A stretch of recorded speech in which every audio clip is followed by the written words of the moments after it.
हरियाणा के नूह और मेवात एरिया से साइबर ठगों का गैंग पकड़ा गया। पुलिस ने बताया कि लगभग 1,500 एफआईआर उन साइबर ठगों के खिलाफ हो चुकी है पूरे देश भर में। देश भर में उन्होंने लगभग 35,000 लोगों का पैसा छीना है। साइबर ठगी के जरिए 35,000 लोगों का पैसा लूट लिया। इसके पहले झारखंड के जामतारा से ऐसी खबर आई थी, वहां पे भी पूरा गैंग है साइबर ठगों का। उन्होंने भी लगभग 50,000 के आसपास लोगों से ठगी कर लिया। अब तक अगर 1,500 एफआईआर हरियाणा के साइबर ठगों के खिलाफ हुआ, लगभग 1,500 एफआईआर झारखंड के जो साइबर ठग थे उनके खिलाफ हो चुकी थी, तो टोटल 3,000 एफआईआर हो गई। 35,000 लोग अगर हरियाणा के गैंग के द्वारा लूटे गए, लगभग 50,000 लोग झारखंड वाले गैंग के द्वारा लूटे गए, तो सोचो जरा संख्या कितनी हो गई है। और बाकी सब लोग तो शिकायत भी नहीं करते। बहुत सारे लोगों का पैसा जो है उनके पेटीएम से निकल जाता है, एटीएम से निकल जाता है, उनका ऑनलाइन फ्रॉड हो जाता है। कई बार कहते हैं कि आपका कुरियर आया हुआ है, आप थोड़ा पैसा जमा करो तो आपको ये इनाम मिलने वाला, इस तरीके से ले लेते हैं। लॉटरी के नाम पे लूट लेते हैं, एसएमएस करते हैं, बोलते हैं इस लिंक पे क्लिक करो तो आपका ये आपको अवार्ड इनाम मिलने वाला है, और जैसे ही क्लिक करो पैसा सारा गायब। व्हाट्सएप पे लिंक आती है, जैसे क्लिक करो पैसा गायब। एक आजकल और चला है कि व्हाट्सएप पे वीडियो कॉल आती है, जैसे आप उठाओगे उधर से अपना आपका रिकॉर्डिंग हो जाएगी, आपको ब्लैकमेल किया जाएगा। क्यों चल रहा है ये सब भारत में? ये सब सिंगापुर में तो नहीं होता, ये सब जापान में तो नहीं होता, चाइना में तो ये नहीं होता है, कोरिया में भी ये नहीं होता है, अमेरिका में भी बहुत कम होता है, रूस में बहुत कम होता है। तो ये भारत में इतना क्यों हो रहा है? एक के बाद एक लोगों के साथ ठगी हो रही है। और ये जो साइबर ठग होते हैं, पता है, इसमें एक एक ठग के पास 50-50 आधार होते हैं। अलग अलग नामों से ड्राइविंग लाइसेंस होते हैं। एक एक साइबर ठग के पास 50-50 बैंक अकाउंट होते हैं। तो इनको आधार बना के कौन देता है? इनका ड्राइविंग लाइसेंस कौन बनाता है? इनका अलग अलग नाम से बर्थ सर्टिफिकेट कौन बनाता है? इनका बैंक में खाता कौन खोलता है?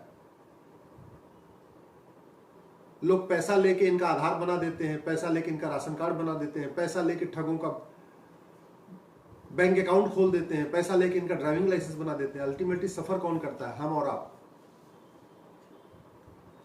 और ये क्यों हो रहा है भारत में? जैसे मैं बार बार कहता हूं, दवा घटिया होती है तो बीमारी बढ़ती है, वैसे ही कानून घटिया होता है तो अपराध बढ़ता है। आखिर हरियाणा में बीजेपी की सरकार है, केंद्र में बीजेपी की सरकार है, इसके बावजूद भी ठगी हो रही है। अभी पहले कांग्रेस की सरकार थी तब भी ठगी हो रही थी, जब हरियाणा में हुड्डा सरकार थी तब भी ठगी हो रही थी, नरसिम्हा राव की सरकार थी तब भी ठगी हो रही थी। तो ये सरकार बदलने से अपराध कम नहीं हो रहा है। जानते हैं क्यों? जैसे अगर आप डॉक्टर बदलो, लेकिन डॉक्टर अगर दवा ना बदले तो बीमारी ठीक नहीं होगी। आपको बुखार है, आप फला डॉक्टर के पास जाओ, उसने आपको जो दवा दिया, बीमारी आपका बुखार नहीं उतरा, आप दूसरे डॉक्टर के पास जाओ, वो डॉक्टर भी वही दवा दे दे, तो बुखार आपका उतरेगा क्या? नहीं उतरेगा। क्योंकि डॉक्टर बीमारी ठीक नहीं करता, दवा बीमारी ठीक करती है। हमें ये दिमाग में गलतफहमी है कि डॉक्टर अच्छा है, डॉक्टर अच्छा है। डॉक्टर अच्छा नहीं होता, दवा अच्छी खराब होती है। अगर डॉक्टर अच्छी दवा दे देगा तो बीमारी ठीक हो जाएगी, डॉक्टर अगर घटिया दवा देगा तो बीमारी नहीं ठीक होगी। सिंपल सी बात है। तो डॉक्टर अच्छा खराब नहीं होता, दवा अच्छा खराब होता है। ऐसे नेता अच्छे खराब नहीं होते, नेताओं द्वारा बनाया गया कानून अच्छा खराब होता है। कौन नेता अच्छा है इस बात पे डिपेंड करता है उसने कितना अच्छा कानून बनाया।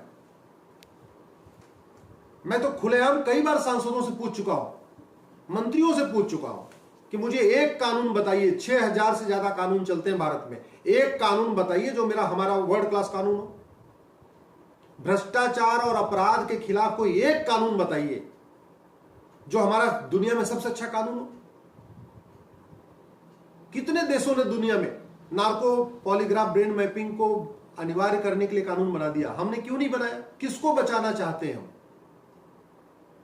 अपराधी फंसेंगे तो फंसना चाहिए, उनको सजा होनी चाहिए। तो आखिर किसको बचाने के लिए नार्को पॉलीग्राफ ब्रेन मैपिंग कानून नहीं बन रहा? टर्की में एक आदमी ने एसएमएस भेजा था और एसएमएस भेज के उस पर क्लिक करवाया और क्लिक करने के बाद उसका बैंक अकाउंट हैक कर लिया। उसको 335 साल सजा हुई है, 335 साल की सजा। अब दोबारा टर्की में कोई बैंक फ्रॉड करने की हिम्मत नहीं करेगा। हम अपने यहां जैसे ही अपने यहां ये 35,000 लोगों से धोखाधड़ी हो गई, तो आपको क्या लगता है एक दिन के अंदर 35,000 लोगों से धोखाधड़ी हो गई? नहीं, पिछले 5 साल में हुई है 35,000 लोगों से। हजारों करोड़ जो ठगों ने लूटा है, एक दिन में नहीं लूटा है, पिछले 5 साल 6 साल 8 साल में लूटा है। तो जब पहली बार ठगी हुई है, अगर पहली बार शिकायत हो जाती, पहले एफआईआर पे कार्रवाई हो जाती, पहले एफआईआर पे सजा हो जाती, तो बाकी लोग साथ ठगी तो नहीं होती ना। हमने पुलिस चार्टर बनाया नहीं। दुनिया के कई देशों में नियम है कि 1 घंटे के अंदर एफआईआर होना है। जैसे शिकायत आई 1 घंटे के अंदर एफआईआर के 1 महीने के अंदर चार्जशीट फाइल हो जाएगी और चार्जशीट फाइल होने के 1 साल के अंदर फैसला आ जाएगा। और बहुत सारे अपराध ऐसा है कि उसमें सुप्रीम कोर्ट तक नहीं जाएगा, ज्यादा ट्रायल कोर्ट और एक और अपील, बस। हमारे यहां तो हर सजा जो है पहले मजिस्ट्रेट के यहां चलेगी, फिर डिस्ट्रिक्ट सेशन जज के यहां चलेगी, उसके बाद हाई कोर्ट जाएगी, हाई कोर्ट के बाद सुप्रीम कोर्ट आएगी। हर कुछ भी हो, छोटा सा छोटा 6 महीने की सजा होगी, उसके लिए भी आप सुप्रीम कोर्ट तक जा सकते हैं। ये हालत बना रखी है।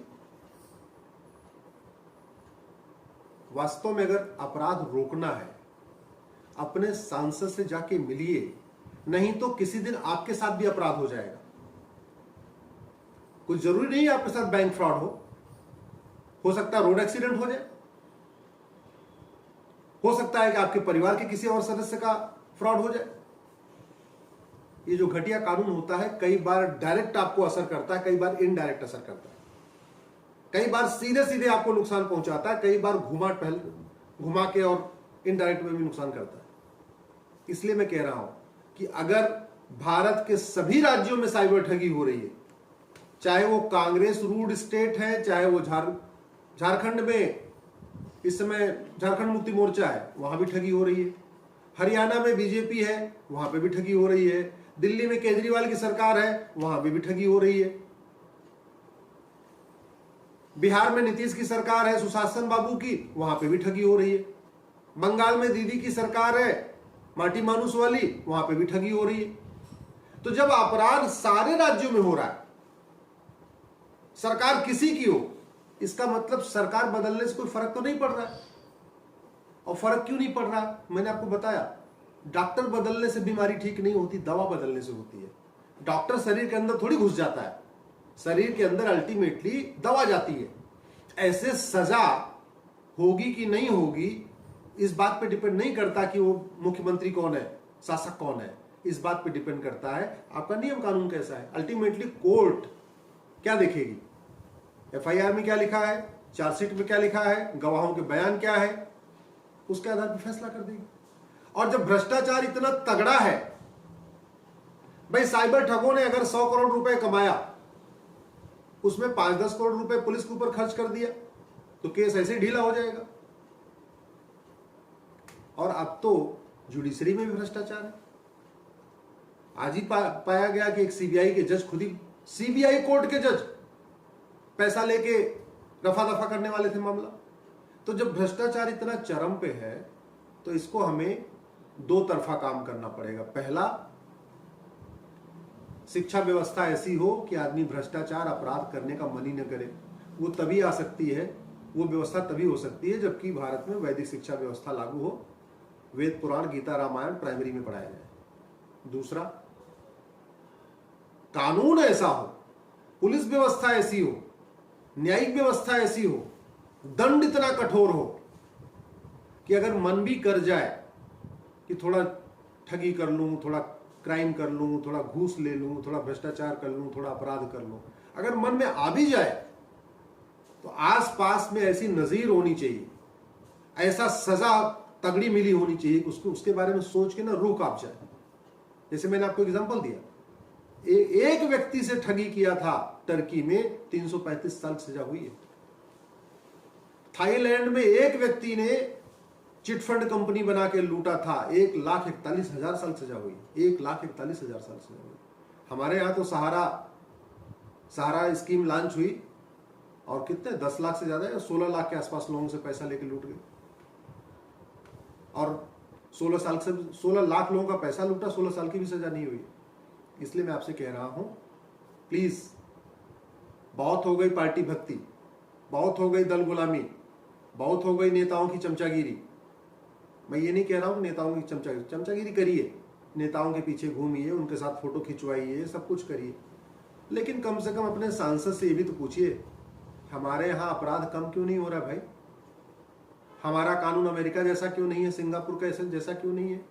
क्यों नहीं फर्जी आधार बनाने वालों को, फर्जी राशन कार्ड बनाने वालों को, फर्जी बैंक में खाता खुलवाने वालों को, फर्जी ड्राइविंग लाइसेंस बनाने वालों को क्यों नहीं आजीवन कारावास की सजा हो रही है? क्यों नहीं इनकी 100% प्रॉपर्टी जब्त की जाती है? क्यों नहीं साइबर ठगों की 100% प्रॉपर्टी जब्त करने और उनको आजीवन कारावास देने की सजा हो रही है? चाइना में तो फांसी होती है, मैं कह रहा हूं चलो फांसी छोड़ दो।